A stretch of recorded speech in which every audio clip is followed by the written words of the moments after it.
Hay una diferencia que parece básica, pero para las personas que estamos en la interacción social con niños y niñas es necesario no perder de vista que combatir el trabajo infantil es combatir una problemática social resultado de una estructura inequitativa, injusta, de un sistema económico injusto, y la lucha no es contra los niños y niñas que trabajan.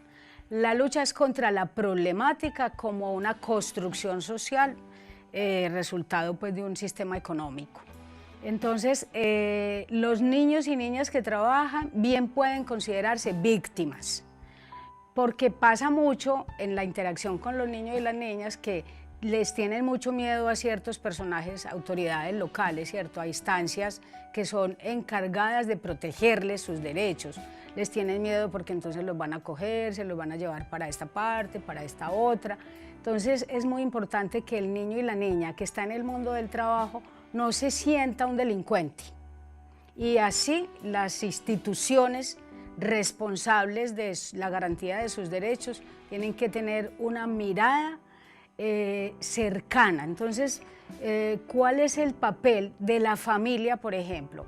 Es importante resaltar que generalmente en las familias donde hay niños y niñas en el mundo del trabajo hay antecedentes, es decir, sus papás, su mamá, su padrastro, las familias tienen historia de trabajo infantil y se construye esa cadena. Es una cadena difícil de romper, pero el lugar de la familia siempre es estimular la escolarización.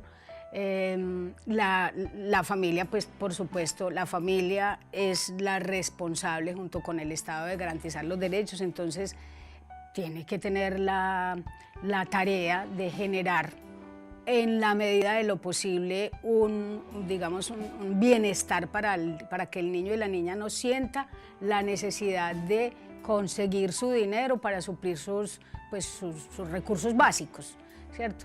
Ese fenómeno, eso hay que verlo fenomenológicamente. Pasa mucho que se habla con un niño o una niña que está en el mundo del trabajo y se les pregunta, ¿y a ti te gusta trabajar? Y la primera respuesta inmediata es sí, a mí me gusta trabajar.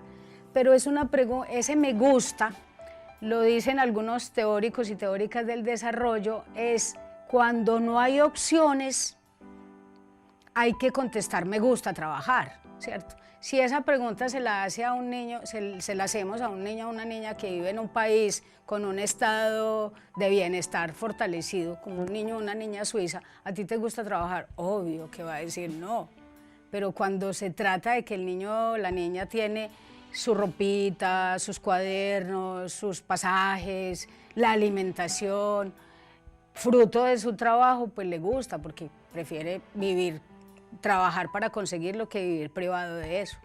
Entonces, el papel de la familia es, digamos, garantizar esa protección básica.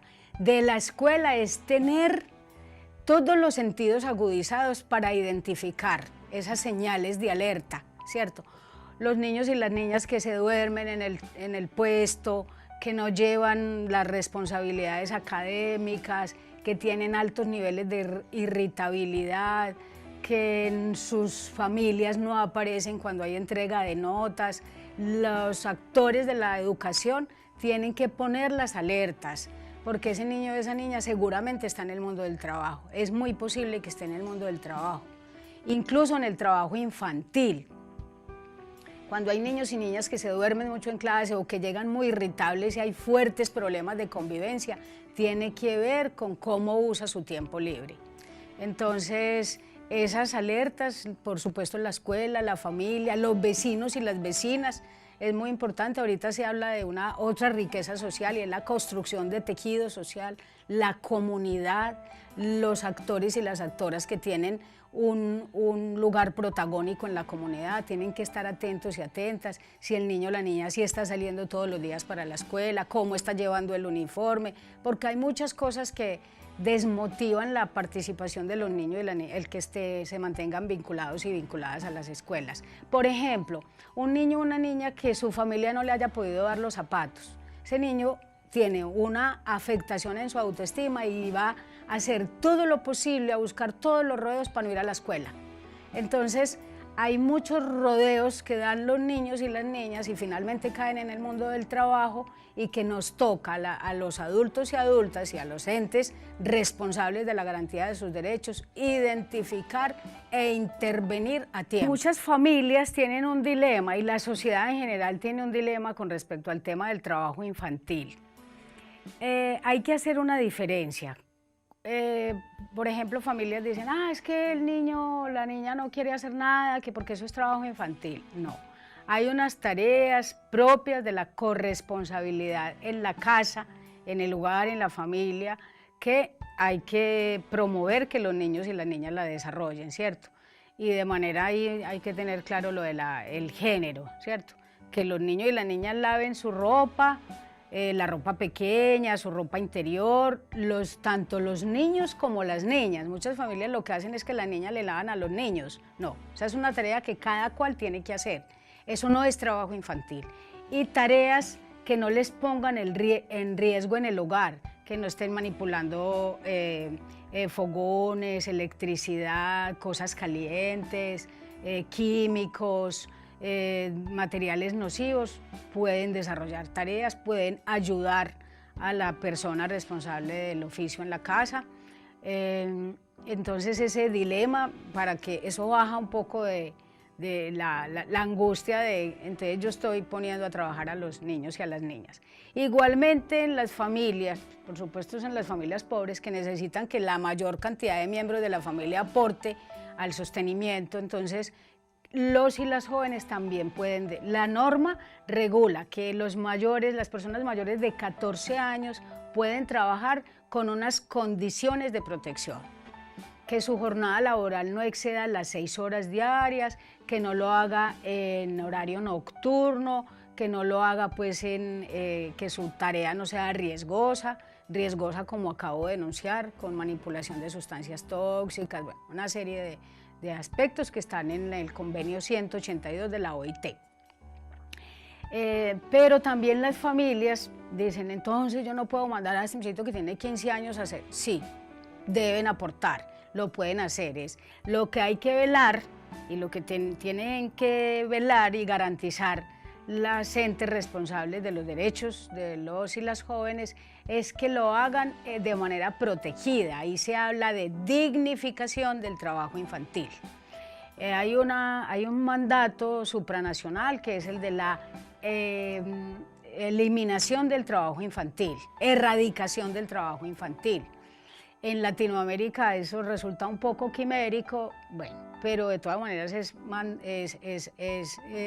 de convenio y tiene bloque de constitucionalidad, digamos que en términos pedagógicos, metodológicos y pragmáticos funciona bien desestimular esos factores que llevan al trabajo infantil. Hay otro dilema que se les presenta a la ciudadanía. Entonces, ¿yo qué hago cuando veo a un niño o niña trabajando en la calle? Entonces, ¿le compro, no le compro, le doy, no le doy? Y ahí hay una respuesta fenomenológica, porque es muy fácil cuando se le dice a la ciudadanía, no dé limosna, no les compre. Pero esta sociedad, en una sociedad altamente equitativa, tiene obligaciones solidarias. Entonces, ¿qué puede hacer?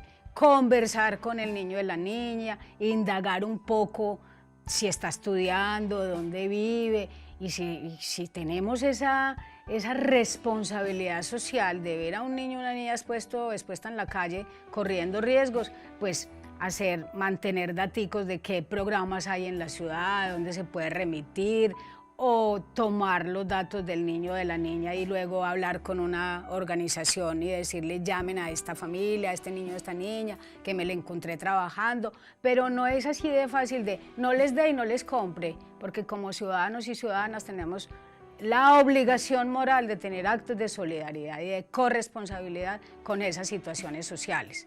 Entonces eso se nos presenta muy cotidianamente. Repito, en las casas, en los hogares, los niños y las niñas tienen que asumir tareas y no es trabajo infantil, mientras estas no les pongan en riesgo y no les afecten el tiempo de descanso, de recreación y de educación. Los y las jóvenes pueden trabajar y hay una normativa que les protege. Y la ciudadanía puede aportar en la interacción con esa problemática, digamos, en la disminución de la problemática. Y tenemos que tener actos de solidaridad con los niños y las niñas víctimas de la problemática.